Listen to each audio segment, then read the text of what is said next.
Meie lugu räägib laste Tinderist ehk noorte seas populaarsest suhtlusportaalist nimega Jubo, kus toimuvad teinekord nii mõnedki hämarad teod.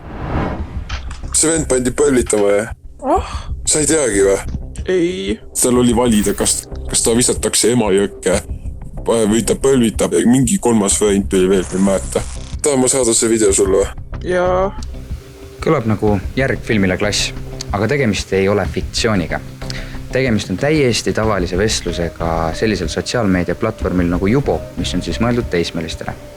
Kahjuks aga sellel platvormil mitte ainult ei räägita kiusust, vaid tuntakse ka verbaalset vägivalda täitsa omal nahal.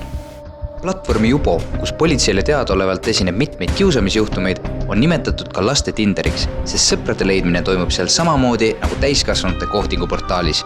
Milline on üldse Jubo läbi ühe 14-aastase sotsiaalmeedia kasutaja silmade? No põhiliselt ma tean seda, et sa saad endast panna siis erinevaid sinna pilte, mis tulevad teistele ekraanile, siis seal on, mille all on siis sinu kirjeldus, mis sa oled ise kirjutanud endast. Sa saad panna sinna enda hobid, inimestele tuleb see ekraanile ja siis nad saavad swipeida kas paremale või vasakule, ehk siis parem tähendab, kas sa tahad need nagu sõbraks lisada ja vasak tähendab, et ei taha. Ja siis, kui te mõlemad lisate üksteist sõpradeks, siis te saate omavahel rääkida, kirjutada. Ta tegelikult ongi mõeldud nagu kohtinguportaalina, ehk siis, et ta oma olemuselt on nagu Tinder, aga see on nüüd mõeldud siis noortele. No ta on võib-olla täis nagu natukene teistsuguseid ohte kui võib-olla tavaline Snapchat või WhatsApp või Messenger.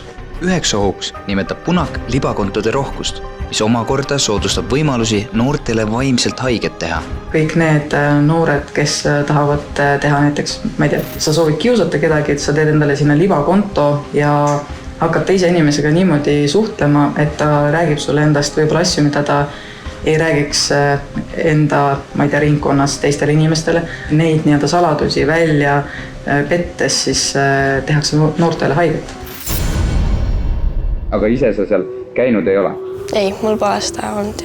Ma olen paar enda sõpra, olen näinud, et nad on seda kasutanud. Nii et see oli nagu populaarne sinu suhtlusringkonnas? Jaa. Kui noorte jaoks on Jubo populaarne koht uute sõprade leidmiseks, siis politsei teab seda kui platvormi, kus esineb kiusamist. Mille järgi tunnevad aga Jubot täiskasvanud, kes peaksid lapsi sotsiaalmeedia ohtude eest kaitsma? Mis asi on Jubo? Pole aimugi. Ei tea, pole kuulnud. Ei tea. Sa pole mitte midagi kuulnud kunagi Jubost? Jubo ei ole. Kas te olete kuulnud midagi Jubost? Ei. Jubo? Jubo, Y-U-B-O. No ei tea.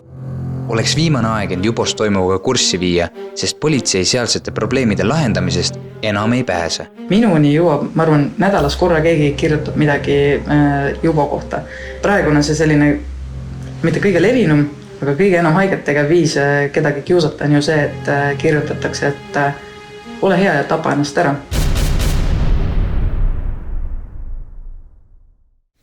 Selleks, et teada saada, mis seal Jubos täpsemalt kiusu mõttes toimub, oleme otsustanud teha väikese eksperimendi. Kolleeg Mihkel kehastub 15-aastaseks Matiks. Ta on otsinud muidugi enda lapsepõlve pildid üles, kui ta oli ise 15 ja teeb Jubosse kasutaja. Sukeldume Jubosse. Kohe jääb Jubo puhul silma selle eriline striimimise võimalus. Noored jagavad avalikult oma ekraane ning lasevad pealt kuulata oma vestlusi. Sama on teinud ka 14-aastane Rebecca koos oma sõbraga. No üks mu sõber, kui ma olin tal siis külas, siis ta seda tegi, siis sellepärast ma teangi sellest natukene. Aga mis ta tegi seal laivis? Või mis te tegite siis seal laivis, kui sa ka seal olid? Lihtsalt rääkisime juttu ja sealt sai sinna lisada enda sõbra, siis tema rääkis meiega juttu, see, kellega ta oli siis kirjutanud juba varem. Kui palju vaatajaid tuli? Ma ei mäleta, aga umbes mingi 10, ma arvan. 15-aastase Mati kasutajalt kuuleme pealt ka meie noorte avalikke vestlusi ehk livestreame. Esimene, mida kuuleme, tekitab aga kohe teatavat kõhedust.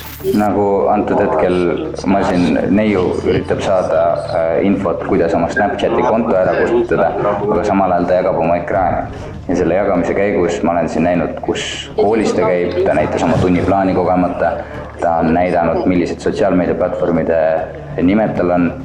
Ma leian ta päris kiiresti internetist ülesse kohe. Alaealiste andmeid me muidugi ei näita, kuid üllatavat kogemust jagasin ka küberkoolitaja Diana Boudeliga, kes on ka ise varikonto all Juboga tutvumas käinud.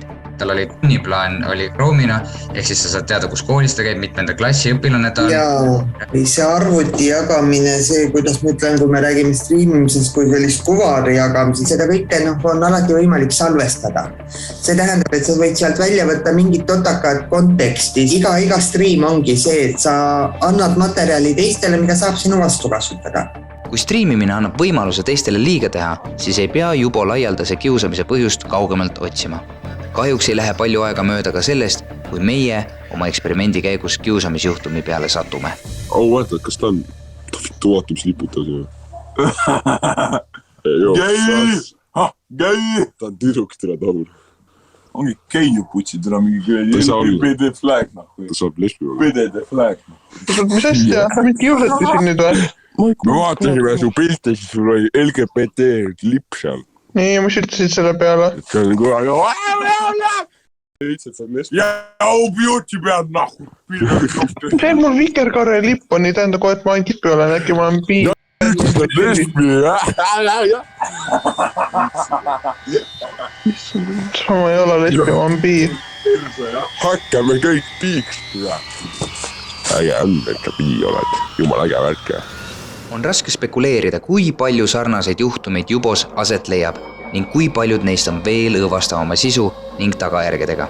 Just tagajärjed on need, mille ärahoidmisele peaks kohe mõtlema hakkama. Seal on jälle see, et sa räägid reaalajas, siis tuleb keegi küsima, aga olgem ausad, et isegi täiskasvanul võib üsna keeruline olla ootamatute küsimuste kõige muuga on ju. Kui noortel pahatahtlik küsija kommenteerija seal all on, siis paratamatult see hakkab käest ära minema. See Jubo meenutab mulle veidikene natuke seda Ask FM-i vibe'i, mis oli. Ja Ask FM-iga läks ju nii nagu oli, et see üsna kurvalt. Ask FM oli umbes 10 aastat tagasi noorte seas üks popimaid portaale, kus sai oma tuttavatelt anonüümselt küsimusi küsida. Paraku viisi Cognito tegevus kiiresti küberkiusuni, mille tagajärgi on peetud maailmas ka mitme teismelise enesetapu põhjuseks. See, et Juboga samamoodi ei läheks, on nii noorte kui ka täiskasvanute kätes. Abi küsimine on suure sammu tegemine ja tegelikult ma väga loodan, et koolides, kus on kõik need igasugused kiusamise vastased programmid ja muud asjad, mis toetavad seda, et lapsel on oma usaldusisik või oma inimene koolimajas, kelle poole pöörduda, on see psühholoog, sotsiaalpedagoog, tugiõpilane, kes pakub teistele õpilastele võimalust muredest rääkida, et lastevanematel on väga normaalne see, et nad räägivad, et sul klassis on, ma ei tea, Pille ja Mart ja siis räägitakse, kuidas Pille käitub, mida Mart teeb, aga sama asja peaks rääkima ka sotsiaalmeedias. Lapsevanem peaks olema esimene kontakt noorele, kellega noor räägib ja kas või seda, et annab teada, et näed, ma ei tea, ma blokeerisin Mardi ära sellepärast, et ta nii rumalaid küsimusi saatis. Mõistlik on leida see kuldtee, et oleme usalduse peal, et anna märku, kui on midagi väga kehvasti. Kokkuvõtteks võib tegelikult tsiteerida kuulsat sonikandjat. Usalda, aga kontrolli. Sest sotsiaalmeediasse jääb nii negatiivset kui ka positiivset. Lõpetame positiivsel noodil. Mis sinu arvates sotsiaalmeedia positiivne mõju on noortele? Kindlasti see, et sa saad postitada endast mingeid pilte, siis su sõbrad kindlasti kommenteerivad sinna alla midagi head sinu kohta, siis sa tunned endast niimoodi hästi, et mingi et väga tore. Oled sa kuulnud mõnest sotsiaalmeedia platvormist, mida sa tead, et sa kohe kindlasti ei teeks? No ma arvan, et juba, sellepärast, et ma ise ei näe ennast seda kasutamas. Sul on sõpru piisavalt? Jah.